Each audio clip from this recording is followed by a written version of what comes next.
नमस्कार, मैं हूं आपके साथ मयंक मिश्रा। देखिए, तिब्बत में ग्लेशियर फटने से भयानक हादसे की खबरें हैं और नेपाल में बड़ा जबरदस्त फ्लैश फ्लड आई हुई है, जिसकी वजह से बताया जा रहा है कि हजारों लोगों की मौत की आशंका जताई जा रही है और हजारों लोग लापता हैं। जो तस्वीरें सामने आई हैं उसे देखने के बाद जो कोई भी ये तस्वीर देखेगा उसकी रूह कांप जाएगी। देखिए, इस फ्लैश फ्लड में इतना तेज बहाव था, इतना तेज मलबा था कि सैकड़ों घर बह गए हैं, कारें बह गई, पूरा मार्केट जो है, शॉप्स वो तबाह हो गई हैं, कई पुलिस स्टेशन तबाह हो गए और हजारों की संख्या में लोग लापता बताए जा रहे हैं, जिनका कोई अभी आंकड़ा सामने नहीं है कि इसमें कितनी मौतें हो सकती हैं और कितने लोग लापता बताए जा सकते हैं। देखिए, तिब्बत की ओर से अचानक आई भीषण बाढ़ ने नेपाल के रसुआ जिले में भारी तबाही मचा दी है। ये जो बाढ़ आई है, ये भोटेकोशी नदी है। अचानक इसमें सैलाब आया और जिससे बाजार और दुकानें सब कुछ बह गईं। रसुआ सीमा नाके के कस्टम क्षेत्र को भी जो है वो भयानक नुकसान पहुंचा है। तमाम पुलिस चौकियां जो है वो बह गई। तिब्बत से अचानक आए मौत के सैलाब ने नेपाल में भारी तबाही मचा दी है।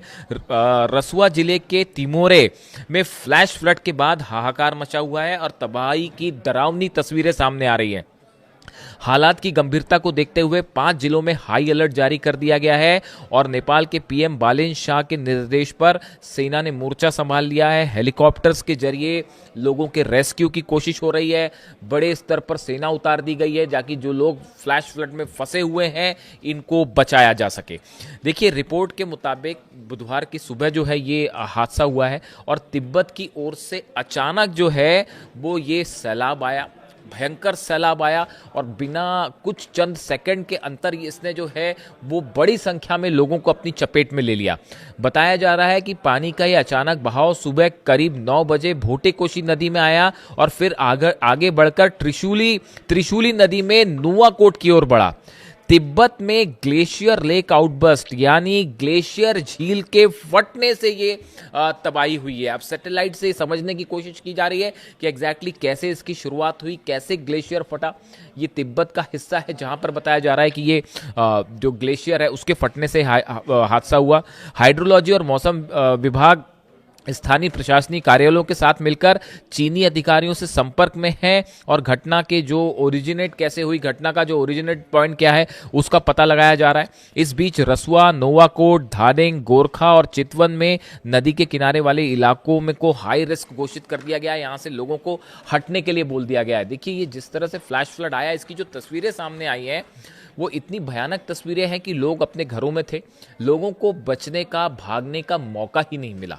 और ये जो तस्वीरें मैंने देखी हैं, ये ऐसी तस्वीरें हैं जो आपको शायद ही कभी देखने को मिले। इतना भयानक सैलाब और ग्लेशियर फटने से ऐसी तबाही, जिसमें अब देखिए कितने लोग लापता हैं और ये भारत के भी बेहद करीब है। इसका पानी जो है, जो सैलाब का पानी क्या भारत में भी एंटर करेगा, इस बारे में अभी साफ जानकारी नहीं है।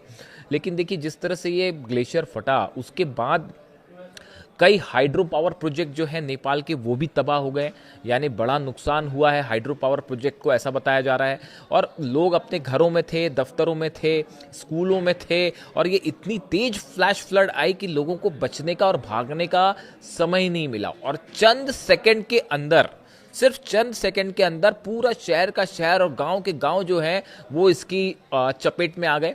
और अब जो तस्वीरें सामने आ रही हैं वो बताया जा रहा है कि इस साल का ही नहीं, पिछले कई सालों का ये सबसे भयानक फ्लैश फ्लड का मामला है और इसमें मौत का आंकड़ा अभी कहां जाके रुकेगा, कोई इसका अंदेशा नहीं जताया जा सकता। राहत बचाव कार्य बड़े स्तर पर जारी है। इससे जुड़ा जो भी अपडेट आएगा हम आप तक पहुंचाएंगे। Thank you so much.